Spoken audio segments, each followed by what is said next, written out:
Neighbors. Yes, It's time hello. for Neighbors Speaks. Okay. Once again, gosh, we've missed it. We've missed Neighbors Speaks. It's been a while, Malika. Yes, indeed. We've missed it. So a lot has been going on. I know we don't have much time today, but one of the things that's really been on the world's mind, not just here in Evanston, is what is really behind the rainforest. As long as I have been living on this planet, I have never heard the rainforest ever being on fire. Mm-hmm. Yes. Ever. Right. So what is going on? Well, I appreciate your question, Malika. I think it's a very, very current subject, and I think that it gives us an opportunity to help all of the folks who are your viewers to gain some insight on what's happening. I agree with you. From the time I was born and raised, I do not remember there ever being a major fire in the rainforest in the Amazon. In addition to that, I remember a couple of other things that you may remember also growing up. And one of them was the importance of the rainforest. From the time I was a child, probably in elementary school, I can remember the importance of trying to reduce our use of paper products. You know, save the trees was a real big issue. And when the teachers would share that information about save the trees, it always ended up going to the rainforest and the Amazon, and how important that was. So I remember that. The second thing that I remember is the largesse of the Amazon rainforest. I think obviously the biggest one in the world is the largest rainforest in the world. It covers a significant part of the South American continent, and I knew that as well. I knew that that was really a real big issue. Now, with regard to what is going on now, I think I know maybe what most of the average people know who are looking at their news and reading their newspapers and all of that. And that is that these fires have started. They've been going on for weeks and weeks now. And within the last, I think, 48 hours, 2,000 more fires have begun in the Amazon rainforest. So it's occurring everywhere. And as we speak right now, I think it's fair to say that the Amazon rainforest is dying. And that gives us all cause for concern. So one of the things that maybe you and I both have read recently, I never heard the term before, but there are environmentalists who call the Amazon rainforest the lungs of the earth. And they call it the lungs of the earth because of the amount of oxygen that it produces in the atmosphere. And when you stop and think about that whole photosynthesis kind of formula that goes on to create oxygen, it seems to me that we are in serious and significant trouble. Not just those who are in South America, but of course those who may even be in the Western Hemisphere. So you ask, what do I think is going on? Well, I'm going to be truthful with you. I feel the same as environmentalists. I believe that the reason why the rainforest of the Amazon is burning right now is because of human greed. I believe that it is the greed of the people that are going in and cutting down trees. You and I know from movies and specials that have been on television the last 30 years that it is dangerous to pursue this crazy path of cutting down the rainforest. And that's what they're doing. And they've been doing it for so long. The land is getting parched. It's not able to readapt itself to the changes, that are going on. And as a result, we're in trouble. Now, for this dialogue with you, I had a chance to read a letter that was written by one of the indigenous leaders of the rainforest, and it's one of the tribes that still lives there. And he's written a letter, I guess, really to the world. And really, the letter summarizes not only are we afraid for the future of the earth, he's talking about his own people, but he's saying now it's time for everyone on earth to be afraid for its future as well. He blames it on greed. He talks about money. being the motivating factor behind why the forest is burning. And he said that we are in significant trouble because it's going to create and wreak havoc upon the atmosphere and the environment. Now, last week they had the G7 summit in Biarritz, France, and these were the big seven that came together. And they talk about certain issues like trade and energy and global climate. And this was a big issue, and especially for Macron, the president of France.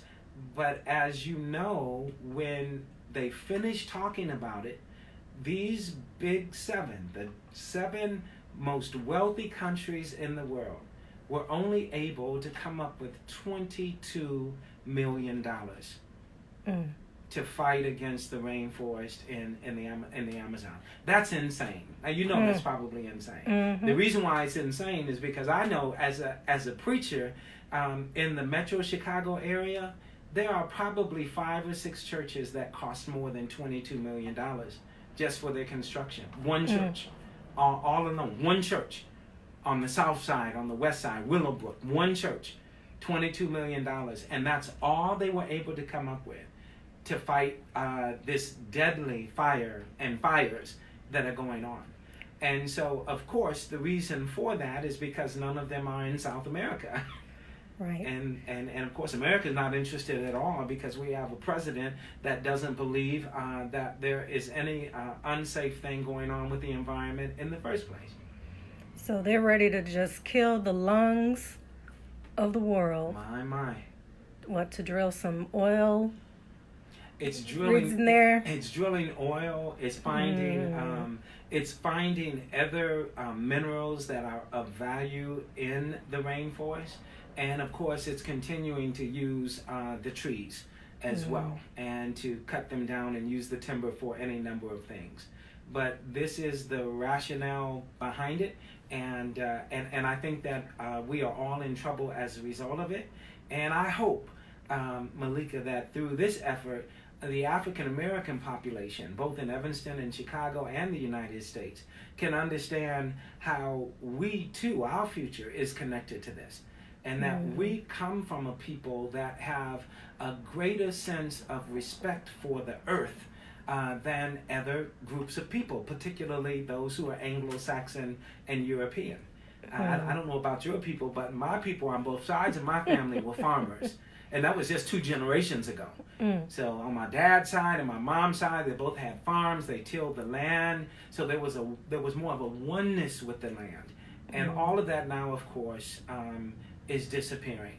And so again, I think that we are in trouble as a result of it. We need to be praying, but we also need to be calling our local politician's office and issuing complaints and saying that they need to do something with the federal government of the United States to fight against the spread of these fires occurring in the Amazon. We've got to be vocal, and we've got to fight this with everything that we have, because the future of our children and grandchildren depend on it.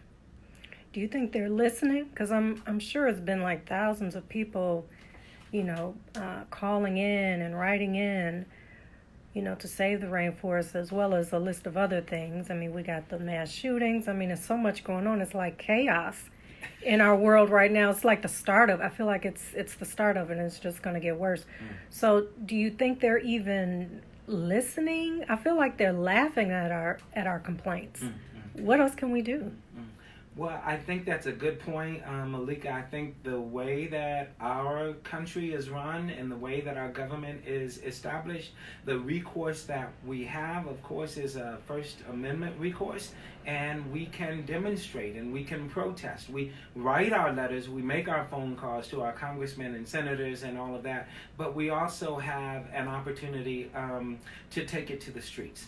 And one of the things I think that has not happened with regard to the burning of the rainforest is there hasn't been a mass demonstration, because people are more inclined to gather together and demonstrate for issues that are affecting them in their neighborhood, or affecting their family members, or affecting people who look like them.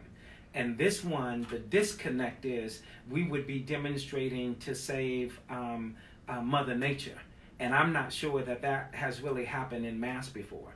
So somebody needs to do it, and maybe somebody who's looking at this particular video will be inspired to say it needs to be done, and maybe in Metro Chicago we can be the first to have a mass demonstration to save the rainforest. Mother Nature. Okay, before I let you go, express one more time how important Mother Nature is to all of us, Yes. how it's impacting all of us.